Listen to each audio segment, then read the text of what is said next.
बिस्मिल्लाहिर्रहमानिर्रहीम। हर किस्म की तारीफ़ उस अल्लाह के लिए जिसने हमें पैदा किया और हर किस्म का दरूद और सलाम आप सल्लल्लाहु अलैहि वसल्लम की ज़ात के लिए है जो हम तक अल्लाह ताला का पैगाम लेकर आए। अल्हम्दुलिल्लाह हम इंशाल्लाह आज से फार्माकोग्नोसी को स्टार्ट करेंगे जिसमें हम सबसे पहले डिज़ाइंस और ओलियो डिज़ाइंस का टॉपिक डिस्कस करेंगे। इंशाल्लाह ये बहुत ही आसान है।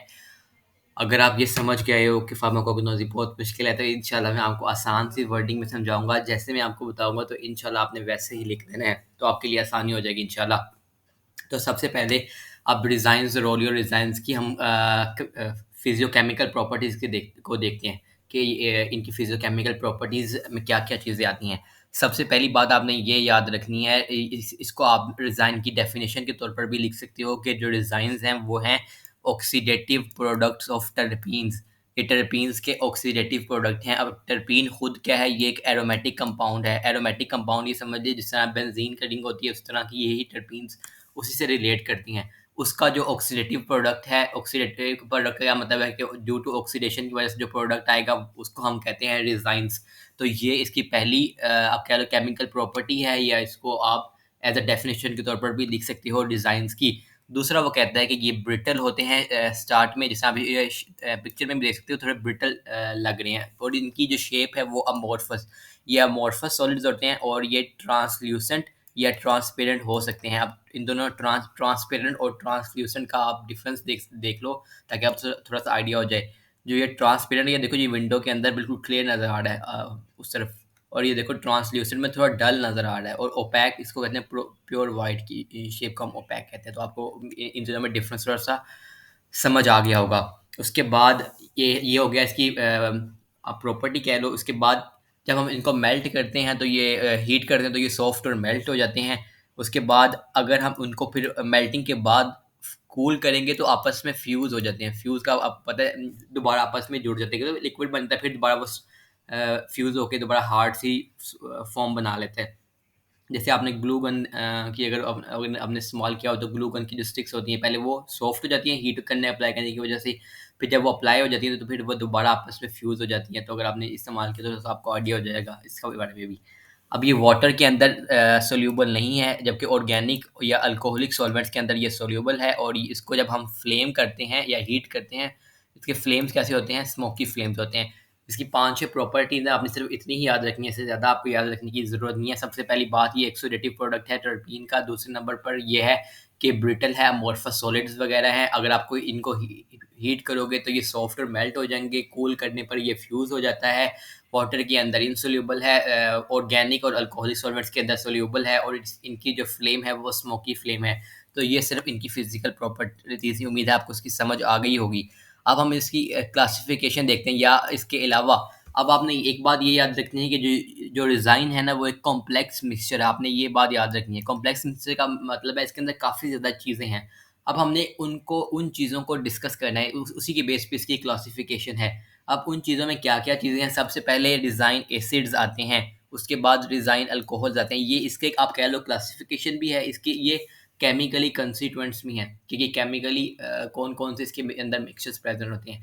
तो क्योंकि ये कॉम्प्लेक्स मिक्सचर है, तो कॉम्प्लेक्स मिक्सचर के अंदर डिज़ाइन एसिड है, डिज़ाइन अल्कोहल है, उसके अलावा ओलियो डिज़ाइन्स है। ओलियो डिज़ाइन्स के अंदर क्या होगा? इनके अंदर वोलेटाइल्स होते हैं, वोलेटाइल ऑयल्स होते हैं, इसलिए हम इनको ओलियो डिज़ाइन्स कहते हैं।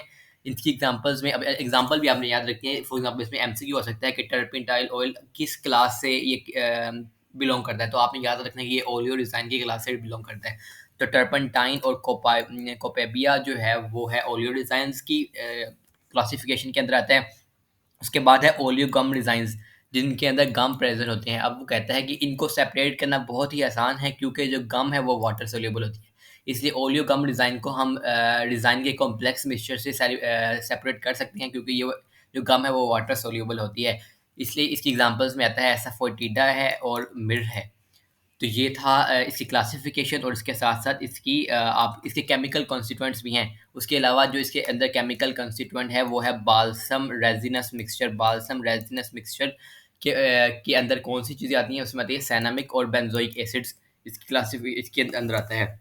उसकी एग्ज़ाम्पल में है टोलू बाल्सम, पीरू बाल्सम और स्टेरेक्स जो है इसकी एग्ज़ाम्पल्स में आता है। और लास्ट है ग्लाइकोडिज़ाइन का आपने सिर्फ़ इतना याद रखना है कि इसके साथ ग्लाइकोसाइड की कॉम्बिनेशन होती है, डिज़ाइन के साथ जब ग्लाइकोसाइड की कॉम्बिनेशन होगी तो ये ग्लाइकोडिज़ाइन बन जाएगा। ये भी इस कॉम्प्लेक्स मिक्सचर का एक पार्ट है, आपने सिर्फ़ इतना याद रखना है कि जो डिज़ाइन है वो एक कॉम्प्लेक्स मिक्सचर है।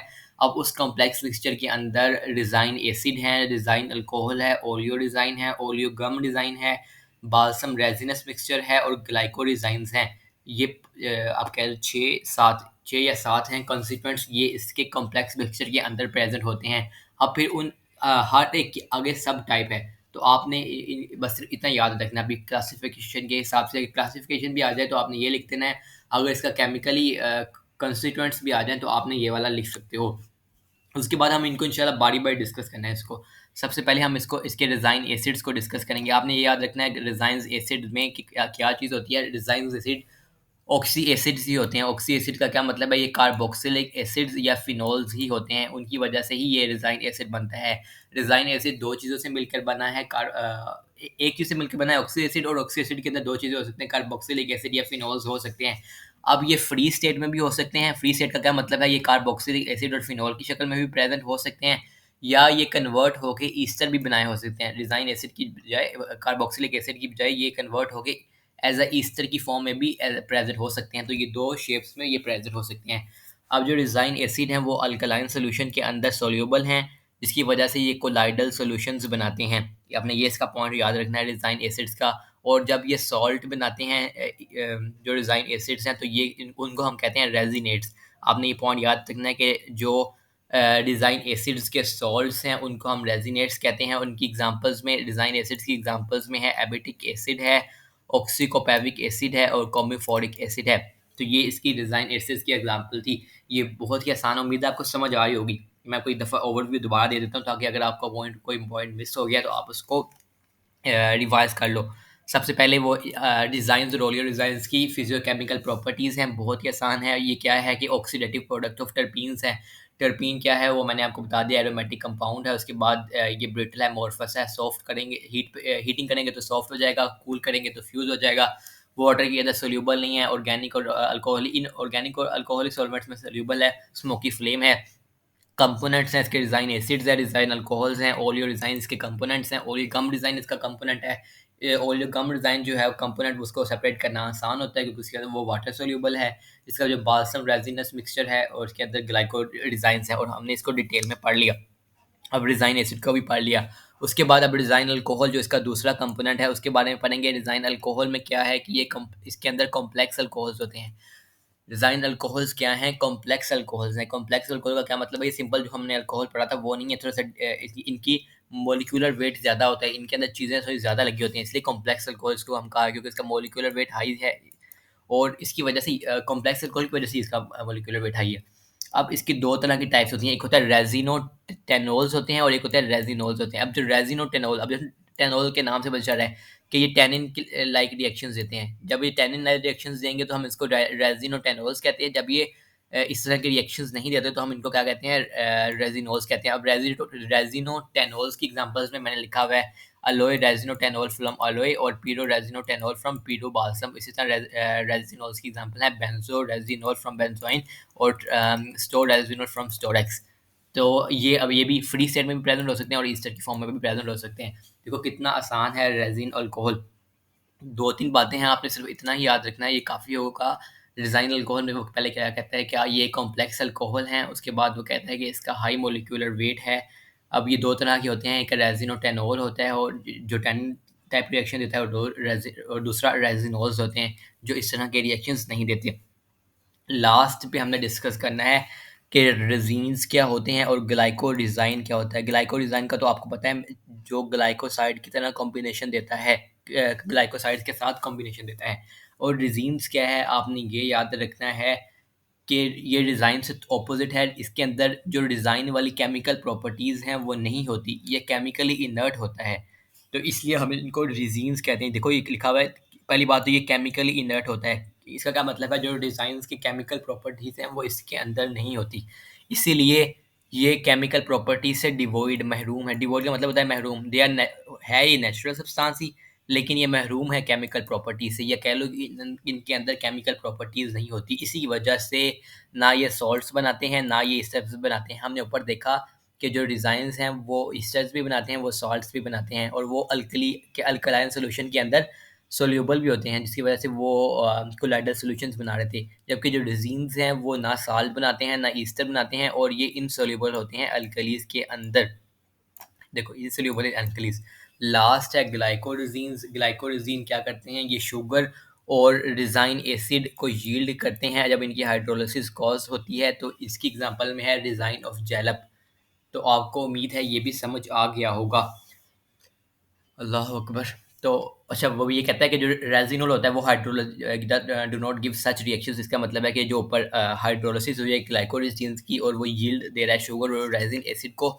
रेज़िनोल जो हमने ऊपर डिस्कस किया वो ऐसे रिएक्शंस भी नहीं देते। ना वो टैनिन लाइक रिएक्शन देते हैं, ना वो ग्लाइकोरेज़ाइन्स जैसे रिएक्शन देते हैं। इन शॉर्ट इसका मतलब ये है। तो उम्मीद है आपको डिज़ाइंस और ओलियो डिज़ाइंस समझ आ गया होगा। इसकी डिटेल में मैं आपको एक दफ़ा, मेरे ख़्याल अभी डिवाइस करने की ज़रूरत नहीं है, बहुत ज़्यादा हो जाएगा, लंबा हो जाएगा। तो इंशाल्लाह अगर आपको ये वीडियो पसंद आई है तो आप लाइक और सब्सक्राइब कर देना। आपको इंशाल्लाह अगली वीडियो में मुलाकात होती है। तब तक के लिए अपना ख़्याल रखिएगा। अल्लाह हाफ़िज़।